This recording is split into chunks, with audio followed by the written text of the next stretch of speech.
Bonjour à toutes et à tous. Aujourd'hui, on se retrouve avec une nouvelle vidéo pour parler de nouvel modèle d'intelligence artificielle LLM, le DeepSeek, qui a fait secouer et trembler le monde de l'intelligence artificielle, surtout les marchés ou les entreprises, les grandes entreprises américaines comme Nvidia.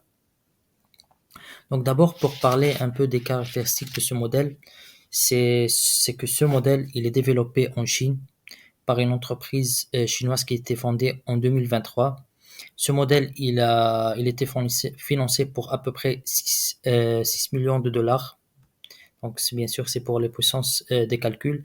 Et avec des puces H800 du géant américain Nvidia, qui sont considérées, et c'est ça qui a fait un peu chuter le cours de Nvidia, que ces puces sont des modèles anciens. Donc, une petite conclusion qu'on n'a pas besoin vraiment pour faire marcher, pour faire entraîner des modèles d'intelligence artificielle, on n'a pas vraiment des puces qui sont beaucoup plus développées que les modèles qui sont actuels. Donc, il ne faut pas trop investir et bien sûr moins de financement. Donc, c'est ça la cause qui a fait chuter le cours des Nvidia. Bon, une autre chose qui est importante, je trouve, que comparons à un modèle comme ChatGPT, ce modèle comme ChatGPT, il était entraîné pour à peu près 100 millions de dollars. Il y a grande différence. Autre chose, l'API de ce modèle, elle est 30 fois moins chère que l'API de ChatGPT.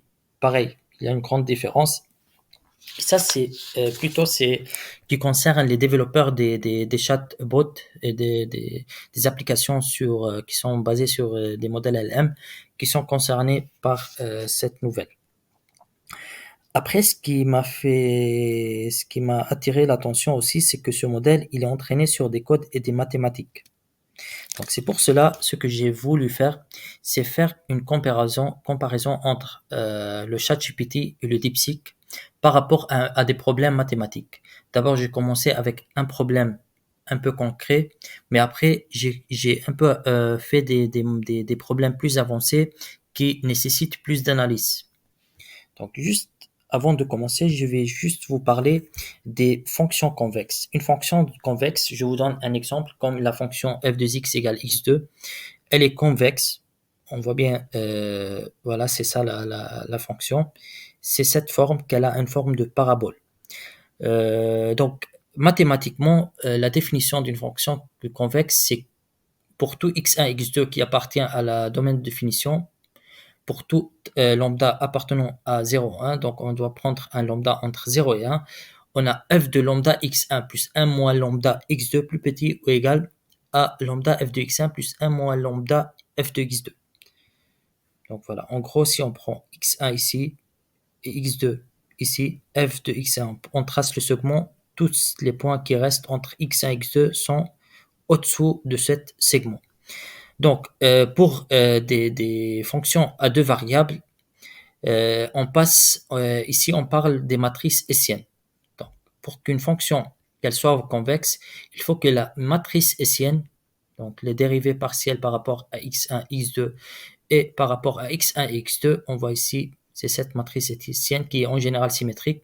Elle est symétrique parce que par le théorème de Schwartz, on a ces deux termes qui sont égaux. Donc, il faut que cette matrice hessienne symétrique, il faut qu'elle soit semi-définie positive. D'accord? Donc, voilà un petit cours des fonctions convexes avant de commencer la comparaison. Donc, j'ai pris au début un problème qui est un peu, comme j'ai dit, un concret. Donc, j'ai demandé à ChatGPT de classer deux fonctions f de x, y de deux variables s'ils sont convexes ou non. Donc d'abord, j'ai pris x plus 2, y plus y2, après x plus 2, y plus y2 sur x, un peu plus compliqué. Donc ici, l'idée c'est, dans les deux cas, dans les deux fonctions, c'est calculer la matrice hessienne. Pour la première, la matrice hessienne, il a calculé directement. C'est matrice symétrique qui est 0, 0, 0 et 2. Donc, qui a des valeurs propres 0 et 2 qui sont non négatives. Ici, il a tiré directement une conclusion comme quoi que c'est une matrice semi-définie positive. Très bien. Pour le deuxième, il est plus compliqué parce que les termes dépendent de y et x. Donc, il fallait que les mineurs principaux qu'ils soient plus grands que zéro. Donc, le mineur principal, le mineur principal d'ordre 2, c'est le déterminant de toute la matrice. Il a vu que c'est zéro. Et après, il a dit que pour que cette matrice soit semi-définie positive, il faut que le mineur principal d'ordre 1 soit positif. Donc ici, on a 2y au carré sur x3, il faut qu'elle soit positive. Donc, pour qu'elle soit positive, il faut que x soit plus grand que 0 et donc la matrice semi-définie positive. Dans le cas de DeepSeek, il a fait la même chose, les mêmes raisonnements. Donc, il a fait la matrice hessienne pour la première, il a fait la matrice hessienne pour la deuxième, il a pris presque la même analyse et finalement, il a eu les mêmes résultats. Donc, très bien. Mais après, j'ai voulu un peu compliquer les choses pour les deux modèles. Donc, j'ai demandé un autre modèle qui demande plus d'analyse mathématique. J'ai dit démontrer que x, logarithme de x, est convexe. Et après, j'ai demandé de démontrer cette inégalité.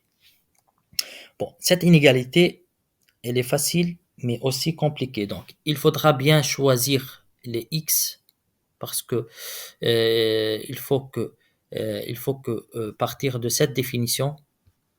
Donc, il faut partir d'abord que la fonction, elle est la fonction x, ln de x, elle est convexe, puis appliquer cette fonction, mais il faudra bien choisir les x1, x2 et les lambda. Donc, c'était ça le qui est compliqué. Comment choisir les x1, x2 et lambda? Est-ce que pour un être humain, il peut faire ses calculs, il peut faire essayer plusieurs fois, mais est-ce que le ChatGPT, est-ce qu'il peut le faire ou DeepSeek, il peut le faire? Donc, pour les deux, d'abord, ils ont calculé la matrice, la dérivée seconde, ils ont trouvé qu'elle est plus grande que zéro. D'accord? Elle est 1 sur x, elle est plus grande que 0 pour tout x plus grand que 0. Donc, si on parle sur la domaine de définition 0 plus l'infini.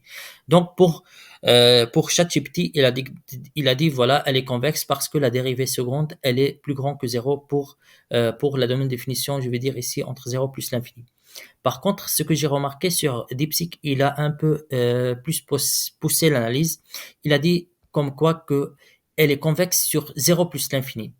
Et ça, comment il a eu? Il a eu en fait en faisant un prolongement par continuité.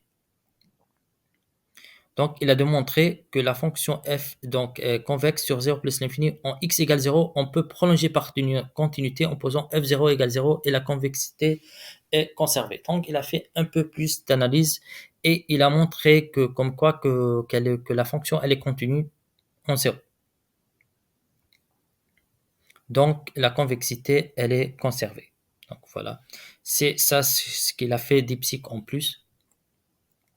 Donc, il a parti que comme quoi que la fonction elle est continue et puis il a dit vu qu'elle est continue puis elle est par prolongement prolongée par continuité, la convexité est conservée. Donc ce qu'il n'a pas fait ici ou il n'a pas essayé de faire ChatGPT. Bon, après j'ai essayé de bien sûr de démontrer comme quoi qu'elle est convexe ou elle est continue. Voilà, et il avait raison, elle est continue, on peut la prolonger par continuité. Après, pour les choix, est-ce que le ChatGPT il a réussi à prendre les bons choix? Pour ChatGPT, non. Il n'a pas capté qu'il fallait prendre x1 égale x sur a et x2, x2 égale y sur b et lambda égale a sur a plus b. Il n'a pas. Donc juste, il a pris que lambda c'était le bon choix, mais par contre, pour les autres, non. Il n'a pas pris les bons choix. Donc, et en lui demandant de un peu détailler les calculs, là, il faisait plus d'erreurs. Il parlait des égalités, de réarrangement, mais sans vraiment donner des vraies démonstrations. Et c'est le même cas. Ici, on voit bien que, par exemple, DeepSeek, il est parti ici que, après qu'il a choisi que lambda égale A sur A plus B et 1 moins lambda égale B sur A plus B, il n'a pas pu, il a juste remplacé ici les valeurs, mais il n'a pas capté que il fallait prendre x et y égale a sur b et x égale a sur x égale x sur b x sur a et y égale y sur b. Non. Donc il disait chaque fois en réarrangeant les termes. Voilà. Pour cet exemple, les deux ont échoué. Pour le moment, on a égalité 0-0. Après, ce que j'ai voulu faire aussi, c'est un peu voir sur les calculs des intégrales doubles. Donc ici, j'ai pris la même chose, un intégral double pour i, pour l'intégrale i avec la fonction y sur x, avec un domaine de définition pour x égale 1, y égale x et y égale 2x. Donc en gros, si on va représenter cette domaine de définition, c'est à peu près ça. C'est x égale 1, y égale 2, et on a la domaine de définition entre la droite y égale x, y égale 2x. Donc le problème, c'est moi qui a voulu un peu compliquer les choses. J'ai demandé d'abord de faire la dérivation, l'intégration par rapport à y, puis par rapport à x, d'accord. Puis j'ai demandé par rapport, donc ici j'ai demandé d'abord en intégrant par rapport à y, voilà, et après par rapport à x, et puis en intégrant par rapport à x, puis par rapport à y. Donc je vous explique. Ici l'idée c'est la base de l'idée c'est la théorème de Fubini, parce que si on veut faire d'abord par rapport à y, puis par rapport à x, donc ici on va fixer les x, donc on va intégrer entre 1 et 2, puis on va intégrer y dedans, donc on va fixer x, donc on commence par y entre y égale x et 2x, puis on va intégrer par rapport à x qui est 1 et 2. Et ce qui est plus compliqué, c'est si on va intégrer par rapport à x puis par rapport à y, parce que on va fixer les y, donc ici on va intégrer entre 1 et 4, d'accord, on va fixer y, elle est fixe entre 1 et 4, mais quand on va venir d'intégrer par rapport à x, donc on va prendre l'intégrale qui est à l'intérieur par rapport à x, là c'est un peu plus compliqué, parce que d'abord le x, elle va varier entre 1, d'accord, entre 1 et la droite x, mais au bout d'un moment, elle va varier entre y égale 2 et y égale 2x. Donc, si vous voyez, ici, on sera obligé de diviser l'intégrale. D'accord? Donc, d'abord, l'intégrale, c'est 3 sur 4. Les résultats de l'intégrale, bien sûr, il va être égal par Fubini. Il va être égal que ce soit par rapport à y, puis par rapport à x, ou que ce soit par rapport à y, puis par rapport à x. Donc, il va être égal qui est 3 sur 4.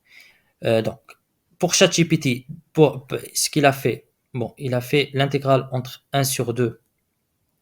Donc ici, il a fixé, d'accord, le x.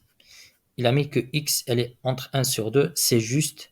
Et à l'intérieur, y qui varie entre x égale 2x, elle est juste. Mais le problème, à la fin, le résultat, elle n'était pas juste. C'était 9 sur 4. Après, pour le deuxième modèle, donc pareil, il a fait une intégration de 1 sur 2, puis entre x et 2x, ok, il a eu le même résultat, c'est 9 sur 4. Bon, on a les deux ici pour le moment, ils sont égaux. Après, ce qu'il a fait par rapport à deuxième. Donc, pour la deuxième, c'était intégration par rapport à x, puis par rapport à y. Bon, ici, il n'a pas capté qu'il fallait diviser l'intégrale. Donc, voilà, c'est faux. Il a eu une valeur qui est 15 sur 2 logarithme de 2. On voit bien que c'est beaucoup différent que la première. Et pareil pour la deuxième, il a eu la même chose. Il n'a même pas essayé de diviser. Il a eu en plus 15 sur 2 logarithme de 2. Et à la fin, il nous dit que voilà, les deux méthodes d'intégration donnent le même résultat final. Bon. Donc ici, on voit bien une grande différence. Donc voilà, pour moi, c'est tout. On voit bien que les deux modèles, il y a aucun qui est mieux que l'autre par rapport à des problèmes mathématiques un peu plus compliqués. Donc, je trouve que les deux modèles sont égaux pour le moment. DeepSeek, il n'a pas gagné au niveau des problèmes mathématiques sur ChatGPT. Et pour moi, les deux sont égaux. Et voilà, merci à vous pour votre écoute.